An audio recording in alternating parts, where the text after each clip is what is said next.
Alam niyo po ba, mga kababayan, siguro yung iba naman sa inyo kilala itong si Manny Peñol. Ito po ata ay naging chairman o secretary ng DA, Department of Agriculture, nung panahon po ni dating Pangulong Duterte. Ngayon na nakakapagtaka dito, bakit dinidepensahan niya etong si Sammy Uy?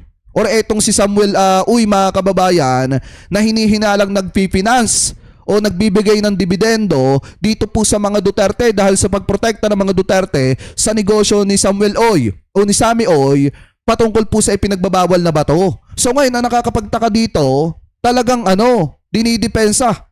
dinidepensahan ni Manny Peñol ito pong si Samuel Uy at pinapalabas na collateral damage lamang daw po ito sa maduming laro ng politika. So ngayon na ito, pakinggan nyo po mga kababayan. Nakahanap ng kakampi ang umano'y drug lord na si Samuel Uy na inakusahan ni dating Senador Antonio Trillanes na nagbigay ng milyong-milyong piso sa pamilya Duterte. Ang testimonya ni Trillanes, recycled lang daw ayon kay VP Sara. Narito ang agenda report ni Hannah T. O yan diyan ako talaga nagtataka mga kababayan. Biruin nyo si Samuel Uy pinangalanan bilang allegedly drug lord na nagbibigay ng dividendo dito po sa mga Duterte dahil nakikinabang siya sa ginagawang pagprotekta ng mga Duterte sa negosyo po niya. So ngayon na nakakapagtaka dito, bakit kailangan ipagtanggol ni Manny Peñol at palabasin mga kababayan na itong si Samuel Uy o itong si Sammy Uy na drug lord allegedly ay collateral damage lamang daw po ng maduming laro ng politika? Ako nagtatanong lang naman kay Manny Peñol bakit nyo po ipinagtatanggol yan? Bakit? Dahil kasabwat po ba kayo? O nakinabang po ba kayo? Kami nagtatanong lang. 'Di ba? Wala tayong paligoy-ligoy mga kababayan. Parangkahan na agad. O kasabwat ka ba Manny Peñol kaya ipinagtatanggol mo? O baka nakinabang ka? Ako nagtatanong lang naman. Di po ba? Anyway, tuloy pa natin. Tumanggap daw ang pamilya Duterte ng milyones mula sa isang drug lord. Ayon kay dating Senador Antonio Trillanes, ang pera ay mula raw kay Samuel o Sammy Uy, kilalang political contributor ni FPRRD na umano'y kasosyo ni Michael Yang, ang dating economic advisor ng dating Pangulo. Si Uy din ay isa sa top donors ni Duterte sa 2016 polls.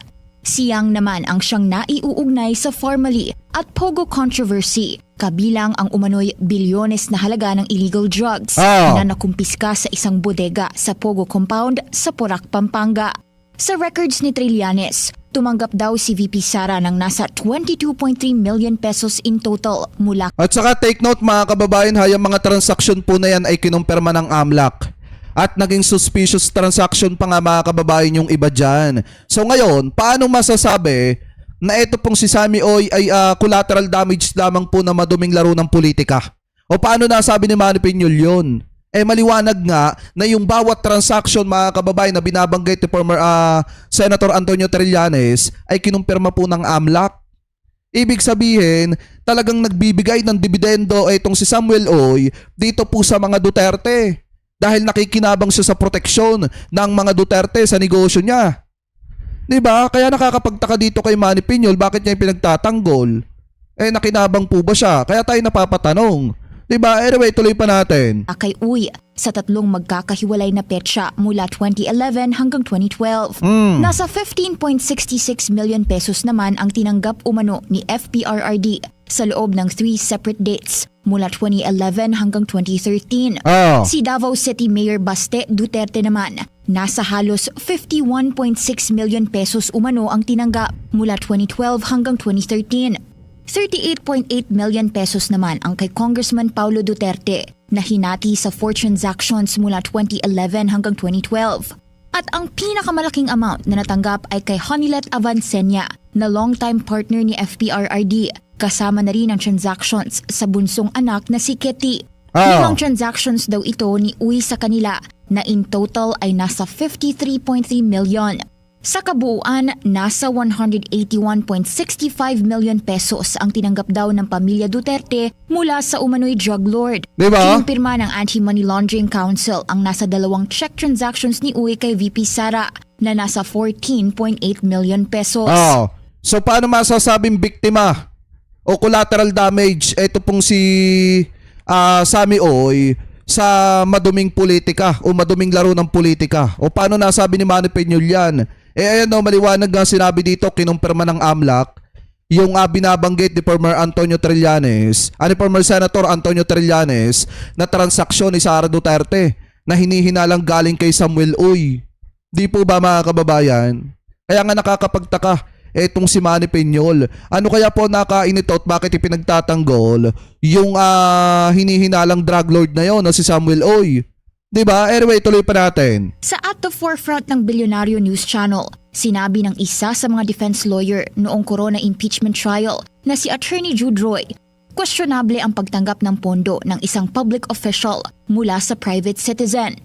If they're Tama. in public office Yan. and they're routinely receiving funds from a private person, would that not be at least a suspicious transaction? Wouldn't it invite questions as why are you receiving funds from a private citizen? Unless there's a showing that you have a legitimate business transaction or some property was sold or something like that.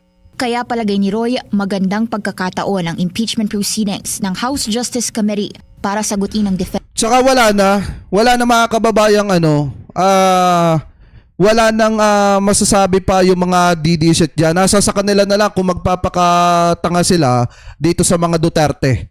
Ano po kasi maliwanag Hindi na po basta aligasyon, hindi na po basta gawa-gawa yung ibinabato kay Sara Duterte. Yan po ay literal na may ebidensya na, may resibo na. At kinumpirma na po ng AMLAC yung sinasabi ni former Senator Antonio Trillanes. So paano pa nila pasisinungalingan yan? Diba? Kaya sa totoo lang mga kababayan, mahihirapan dito yung defense team ni Sara Duterte na ipagtanggol sa trial. Ito pong si Sara. Ano po, kasi kung ngayon pa nga lang, dito po sa Kamara, nahihirapan na sila at ang ginagawa nila, puro takbo sa Korte Suprema, mahihirapan sila lalo kapag ka nasa trial na po yan. Defense team ni Duterte ang mga aligasyon. Pero para kay Trillanes, sapat ang mga akusasyon para ma-impeach at litisin si VP Sara.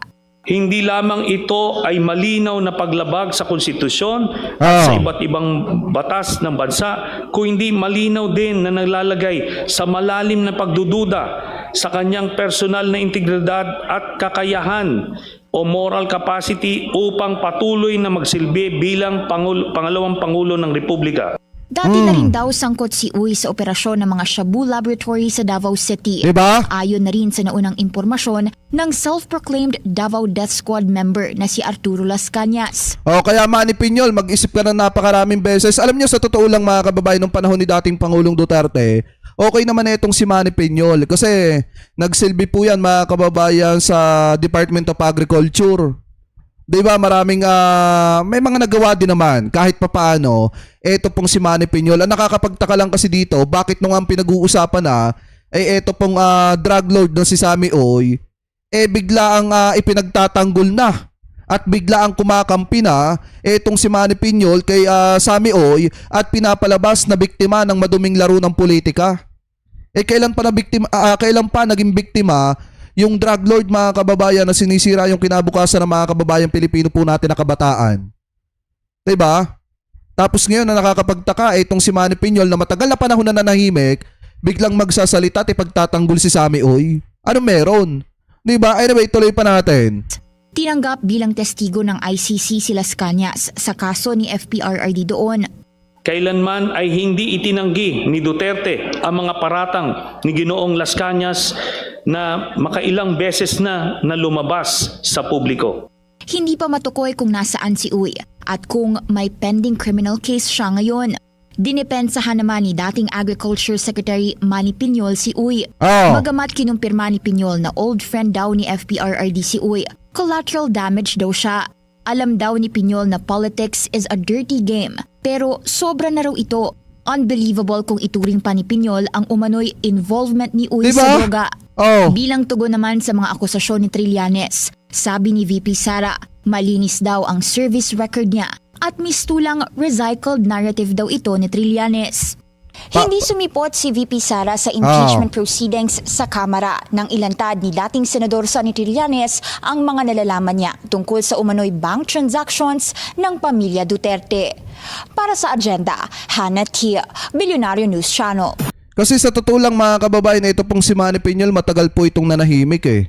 Nakakapagtaka lang bakit biglang nag-ingay na nung ang pinag-uusapan na ay etong si Sammy Oy na hinihinalang nagbibigay ng dividendo sa mga Duterte.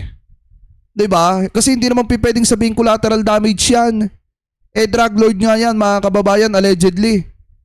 Kasi ang isa pa dito, kung mapapansin nyo, kung si Sara Duterte nga nahihirapang ipagtanggol yung kanyang sarili at kung ano-ano na ang sinasabi, bakit bigla ang mag-iingay itong si Manny Piñol at ipagtatanggol pa yung sindikato o pinuno ng sindikato na nagbibigay ng pera sa mga Duterte. So ngayon mga kababayan, para sa akin, ako nagtatanong lang naman dito po kay Manny Piñol, ano po ba ang naging kapakinabangan ninyo? Dito po kay Sammy Oy, bakit pinagtatanggol nyo? Ako nagtatanong lang naman.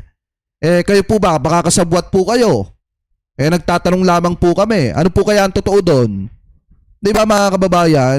Anyway, tuloy po natin yung usapin na yan dito po sa isa pang topic na nakita po natin na kung saan ito daw pong si PBBM, Trillanes, COA at ito daw pong AMLAC binuweltahan daw po ni Sara Duterte. So pakinggan po natin mga kababayan kung ano po sinasabi dito. Mula kay PBBM hanggang COA at AMLAC, isa-isa silang binuweltahan ni Vice President Sara Duterte, isang araw matapos ang ikatlong impeachment hearing sa Kamara. Ang detalye sa agenda report ni Ched Gatchalian, nag-uulat live mula sa Makati City. So, Ched, ano na ang mga sinabi ni VP Sara?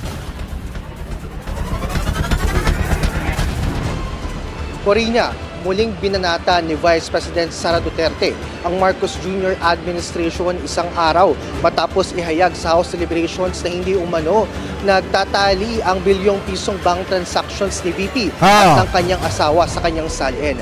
Mayroon na ring tugon ang legal team ni VP sa mga pasabog ni former Senator Antoyanes at sa mga records na inilabas ng AMLAC. Sa isang pahayag, sinabi ng bise na habang lumalala ang umano'y pang-abuso ng administrasyon sa mga institusyon ng bansa para sa politika, mas nahalata raw na takot itong managot. Si PBBM din daw ang sumusuporta kay former Senator Antonio Trillanes IV. Yan yung sinasabi ko sa inyo mga kababayan. Kapag ka nabubuking na ang mga Duterte, kapag ka nabubuking na si Sara Duterte, kung sino-sino na yung biniblame po niya mga kababayan, para idawit o isama sa issue o gumagamit siya ng ibang usapin para pagtakpan po yung issue niya, saglip na sagutin niya direkta. Di po ba dun sa aligasyon na ibinabato sa kanya? Ang problema mga kababayan, kung titingnan nyo, sa sobrang praning na po ng ating Vice Presidente, hindi niya na alam kung paano niya ipagtatanggol yung kanyang sarili. Kaya ang ginagawa niya, mambabato ng issue sa ibang tao, palalabasin na itong si Trillanes, inuutusan ni Presidente na ang nasa likod ni Trillanes si PBBM. Pero kung titingnan nyo, mahabang panahon na mga kababayan na nakikipaglaban si former Antonio Trillanes dito po sa mga Duterte. At matagal na panahon na po niyang sinasabi ng paulit-ulit yan na mayroon pong tagong yaman itong mga Duterte. So ibig sabihin, ito pong isiniwalat ni former Senator Antonio Trillanes sa Kamara, yan po ay matagal nang alam ng mga kababayang Pilipino po natin. Ngayon lang talaga nabigyan ng pagkakataon na maisiwalat ng buo at mapakinggan ng buo ng mga kababayang Pilipino po natin yung nakalap na mga ebidensya ni former Senator Antonio Trillanes. So hindi po kasalanan yan ng Marcos administration. Ang may kasalanan yan kung bakit si Sara Duterte ngayon ay nasa spotlight ng kanyang pananagutan ay siya mismo. Kasi kung hindi siya nangulimbat ng pera ng mga kababayang Pilipino natin, kung hindi siya pumuprotekta ng sindikato, hindi naman siya iimbestigahan. At hindi siya mahaharap sa usapin ng impeachment mga kababayan. So anyway, tuloy pa natin. Naanyay wala pa ring pinagbago ang naratibo. Tinawag din ni VP Sara na low bender ang Kamara na tumatanggap umano ng mali-maletang pera at lumalagpas sa limitasyon ng constitutional powers nito. Hindi rin nakaligtas ang Commission on Audit at ang AMLAC sa buwelta ng bise. Simple lang daw ang sagot ni Duterte sa lahat ng alegasyon. Malinis ang kanyang service record at wala raw siya naging kaso ng korupsyon. Ang mensahe ni VP sa publiko, huwag umanong magpalinlang sa ingay ng impeachment. habang wala pa ring sagot sa Wala na. Mas maniniwala ang taong bayan sa tibay ng ebidensya. Oy, Ma'am Gelda, mega love shoutout po ha. Mas naniniwala ang taong bayan sa ebidensya, hindi sa laway mo, Vice President. 'Di ba? Kasi sa totoo lang, dapat matagal ka nang tinanggal sa posisyon mo. Biruin mo, napaka-inutil mo na Vice Presidente. Wala kang ibang ginawang maayos dito sa ating bansa kung hindi guluhin ang Marcos administration. Tapos ngayon na ikaw na ang nasa spotlight ng pananagutan kung sino-sino i-blame mo para pagtakpan yung issue mo. Di ba mga kababayan? Anyway, tuloy pa natin. sa flood control controversy. Sa isa pang pahayag, inanunsyo ni Duterte na hindi na matutuloy ang nauna niyang biyahe dahil sa last minute daw na pag-aproba ng palasyo. Pero ang hirit ni VP sa Malacanang, abangan ng kanyang bagong request. Sabi Diba? ni Attorney Michael Poa, Tapos feeling entitled pa. Biruin nyo, pagkatapos nung pagkakabulgar ng kanya mga issue, alam nyo kung ano yung gagawin ni Vice President? Tatakas ng Pilipinas, magpapalamig sa ibang bansa. Tapos pag malamig na yung issue niya, yung mga aligasyon na hindi niya po sinagot, babalik ulit sa Pilipinas bago maninira na naman sa ating pamahalaan. ang spokesperson ng defense team ni VP Sara, kailangan maging maingat sa pag-interpret ng transaction details na ipinakita ng AMLAC sa House hearings. Oh. Suspicious transactions does not equate to any wrongdoing or unlawful activity. Perhaps the bank thought or tagged it as suspicious. Tsaka dapat mga kababayan, ito mga ito iniimbestigahan din eh.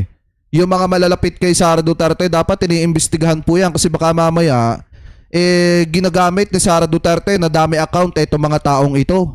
So, umakyat no, sa AMLAC. Hindi naman ibig sabihin nun, illegal na kaagad or may money laundering na kaagad. Umabot sa 6.7 billion pesos ang na-flag transactions based sa report ng AMLAC. Oh. 3.7 billion pesos ay sa accounts ng BICE at 2.9 billion pesos naman sa kanyang asawa. May tugon din si Poa nang tanungin kung kilala ba ni BP Sara si businessman Samuel Uy, ang inakusahang drug lord umano ni Trillanes na nagbigay raw ng milyong-milyong pera sa BICE. As to her personally knowing Samuel Uy, hindi namin napag-usapan pa. It's public information naman na kaibigan talaga ni PRRD si Samuel Uy. As to the allegation of him being a drug lord, that's merely an allegation, no? So we shouldn't conclude anything out of that. Wala rin daw sa impeachment complaints ang ilang alegasyong nilabas sa House deliberations. We're not naive, hindi ba? We have observed what's been happening sa committee hearings, pagpapalabas ng iba't ibang subpina para kumuha ng... Hindi, dapat kasi sa totoo lang mga kababayan, mali din kasi itong mga abogado ni Sara Duterte. Kung talagang walang pananagutan si Sara Duterte, bakit di nyo kausapin yung kliyente nyo na humarap sa kamera at ipaliwanag yung sarili niya? Hindi, sa totoo lang mga kababayan, kung titingnan nyo yung mga abogado po ni Sara Duterte sa media lang maingay. Pero mismong dun sa pagharap sa kamera, hindi naman humaharap. Mga takot sumipot at ipagtanggol, eto pong si Sara Duterte. Kasi sa totoo lang, hindi naman po makakatulong kay Sara Duterte yung pag-iingay nila sa media. Ang magagawa nila ay pagtanggol yung kanilang kliyente doon sa mismong House proceedings. 'Di ba? I-counter nila yung mga aligasyon na ibinabato kay Sara. Mga sinasabi nilang ebidensya, kahit ang mga ito ay hindi naman bahagi ng dalawang impeachment complaints. Una nang sinabi ni House Committee on Justice Chair Congresswoman Jervil Luistro na tila lagpas na sa kinakailangang standard para magkaroon ng probable cause ang mga ebidensyang hawak nila. Diba? Korina ang hamon ng defense team ni VP Duterte. Pagbotohan na ng komite ang impeachment complaints dahil kumpiyansa naman daw sila na mananalo sila kung maiakyat man sa Senado ang impeachment case. Sabi pa ng defense team, we are not here to lose. Korina? So, Okay. Chen, wala pa ba ang mga halimbawa pleadings, manifestation o yung mga Alam nyo, iyak tong defense team ni Sara Duterte pag tumayong mga prosecutor, mga kababayan, etong sina Congresswoman Jinky Luistro at yung sina Congressman Benny Abante at yung iba pa mga kababayan na talagang tatayong prosecutor o prosecution dito po sa impeachment kung sakaling maiakyat etong usapin na ito sa Senado. Kasi sa totoo lang mga kababayan, sinasabi nila, ngayon pa lang nagyayabang na yung legal team ni Sara Duterte na ipapanalo nila, mananalo sila. Oo nga, pagpalagay natin, kung marami yung mga senador na sumusuporta kay Sara Duterte, kahit mali si Sara, mananalo si Sara. Pero ang alam nyo, gaya nga ng paulit-ulit kong sinasabi, ang pinaka-importante dito, nasilip ng mga kababayan Pilipino po natin yung bank account ni Sara Duterte, nalaman ng taong bayan na hindi po simple yung pamumuhay ng mga Duterte, nalaman din ng taong bayan na tumatanggap ang mga Duterte ng pera galing po sa sindikato, doon pa lang okay na mga kababayan. Kung ma-impeach man si Sara sa Senado o hindi, ang importante dito mga kababayan, nasaksihan nyo kung ano yung totoo. Diba? Kung ano yung totoo, nailabas sa publiko kung ano yung totoo. At yun pa lang sapat na, checkmate na etong si Sara Duterte. Anyway, tuloy pa natin. Mga counter-arguments ang depensa as of now laban sa mga akusasyon sa bise?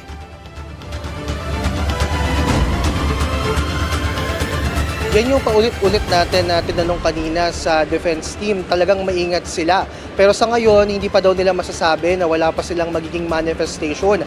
Waiting game pa sila sa developments ng mangyayari sa mga House hearings. Pero lumalarga na rin yung petition naman nila sa Supreme Court na kung may question sa nature ng proceedings ng House na una nilang tinawag na mini trial. Karina? So ito ay sa Senate trial pa talaga kung sakali. Doon sigurado ilalabas nila yan.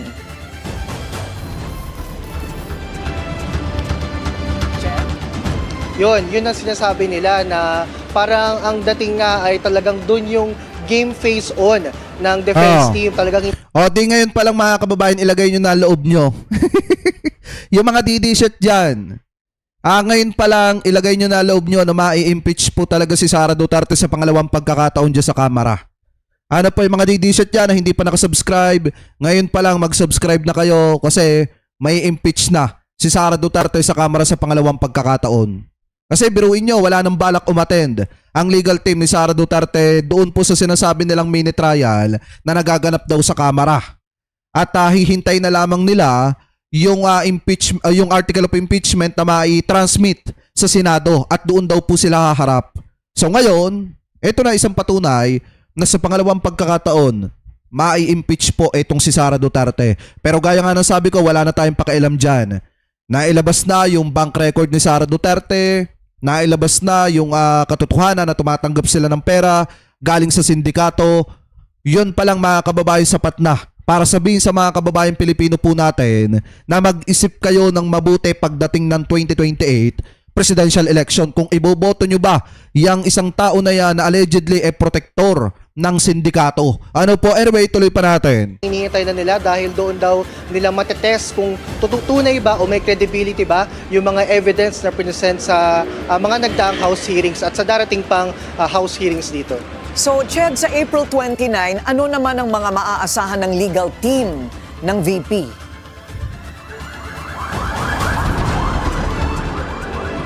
Sa April 29, sinasabi na pag-uusapan yung di umano'y grave threats kay Pangulong Bongbong Marcos, kay First Lady Liza Marcos at kay former House Speaker Martin Romualdez. Pero in terms of expectations, sabi sa atin ng defense team, wala pa silang gaanong maasahan dahil may mga surprise na mga evidence, na mga alegasyon na lumalabas dito sa mga House hearings. Tsaka ang isa pa dyan mga kababayan, yung box. Yun din yung dapat nating abangan sa April 29 kung bubuksan ba or hindi. Mga kababayan, yung box na naglalaman ng mga tax record nito pong mag-asawang Duterte. Pero ano man daw yung lumabas, handa silang sagutin ito. Ngayon mukhang malilimitahan yung magiging mga press briefing nila, mga panayam, dahil sabi sa atin ng defense team, ayaw nilang magkaroon ng trial by publicity. Balik sa iyo, Karina. Maraming salamat, Ched Gatchalian, nag-uulat ng live mula sa Makati City. Ngayon mga kababayan, ang isang patunay dito, kung titingnan nyo pong mabuti, nagtataka ako dito sa mga kaalyado ni Sara Duterte. Kasi karamihan mga kababayan, talagang may mga sabit. Salas na nasasangkot sa ipinagbabawal na bato, nasasangkot sa mga human trafficking, sa pogo, at kung ano-ano pa, talagang literal na may mga bahid mga kababayan ng korupsyon itong mga ito. May mga bahid ng pagkautak kriminal, ika nga. Kaya dapat talaga sa totoo lang, itong si Sara Duterte, mapapanagot na to sa lalo't madaling panahon. 'Di ba? Kasi biruin nyo, lumabas yung pangalan ni Sammy Oy pero ipinagtatanggol ng dating kaalyado ni Duterte. Ngayon naman mga kababayan, may dapat sagutin si Sara Duterte pero mas minabuti niya na pagtuunan ng pansin at pahalagahan yung travel na gagawin niya sa mga susunod na buwan. 'Di ba biruin nyo, pagka magkakaroon ng matinding issue sa Pilipinas na may kinalaman ng ating Vice Presidente, ang gagawin niya, tataka siya ng bansa, magpapalamig abroad. Tapos pag malamig na yung usapin, babalik ng Pilipinas at maninira sa ating pamahalaan at pipilitin na bumaba sa pwesto yung presidente. Yan ba igawain ng matinong politiko? Siyempre hindi. Mga kababayan, kaya nga kung ako po sa inyo, since lumabas na naman yung katotohanan na tumatanggap siya ng pera galing po sa illegal at lumabas din ang katotohanan na hindi po simple yung pamumuhay ng mga Duterte dahil sila'y bilyonaryo, nasa sa inyo na mga kababayan ang desisyon kung yan ba ipagkakatiwalaan nyo sa darating na 2028 national election. Ano po? So kayo, mga kababayan, kung kayo po ang tatanungin, ano po masasabi nyo? Hingil po sa usapin na yan. Comment below na lamang po kung ano po ang comment at opinion po ninyo. Hingil po dyan mga kababayan.